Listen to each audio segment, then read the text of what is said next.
2007 সালে তত্ত্বাবধায়ক সরকারের সময় বাংলাদেশে প্রথম আলোচনায় আসে -2 ফর্মুলা। সে সময় সাবেক দুই প্রধানমন্ত্রীকে রাজনীতি থেকে সরানোর চেষ্টা করা হচ্ছিল বলে অভিযোগ ওঠে।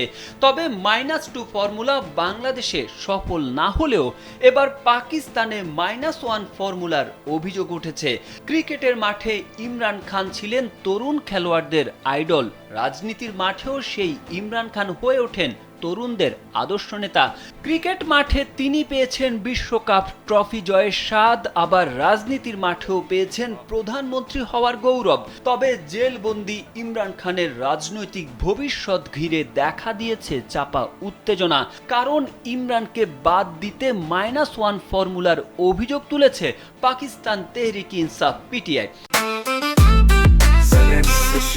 জেনেক্সে শিফট করো, লাইফকে লিফট করো। বুধবার দলটি তাদের প্রতিষ্ঠাতাকে মাইনাস করার ষড়যন্ত্রকে ঘৃণিত ক্যাম্পেইন বলে অভিযোগ করেছে। বৃহস্পতিবার এক প্রতিবেদনে এ খবর দিয়েছে দ্য এক্সপ্রেস ট্রিবিউন।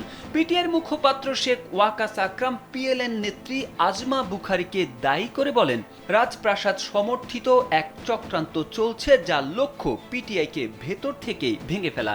এদিকে খাইবার পাখতুনখাওয়ার মুখ্যমন্ত্রী আলী আমিন গান্ডাপুর সরাসরি গভর্নর শাসন জারি করার ষড়যন্ত্রের কথা তুলে ধরে জানান, এই পরিকল্পনার মাধ্যমে তাদের নেতাকে বাদ দেওয়ার চেষ্টা চলছে। তবে আজমা বুখারী পাল্টা দাবি করে বলেন, ইমরান খানকে তার নিজের বোন এবং দলের সদস্যরাই কোণঠাসা করে ফেলেছেন। ভাগ্যের নির্মমতা দেখুন, যিনি নওয়াজ শরীফকে বাদ দেওয়ার চেষ্টায় ছিলেন তিনি নিজেই আজ ঘর ও দলে উপেক্ষিত।